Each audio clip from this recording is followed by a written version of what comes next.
Cost மேல ஏறணும் தெரிஞ்சிரு cost ஷோரா தெரிஞ்சிரும் நீ இங்க ஒருத்தர் பண்டா ரைட்ல வா கால் கொடுப்பேன் கோஸ்ட் பக்கத்துல வந்தா கோஸ்ட் ரைட்ல வந்தான் அவ்வளவுதான் கோஸ்ட் முடிச்சு இன்னும் ரெண்டே பேர் டக்குனு வீட்டுக்குள்ள ஒருத்தர் இருக்கான் லெஃப்ட்ல ஒருத்தர் இருக்கான் ஓபன்ல வீட்டுக்குள்ள ஒருத்தர் இருக்கான்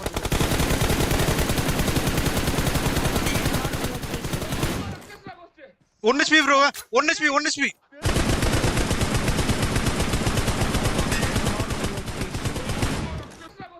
1 HP bro, 1 HP.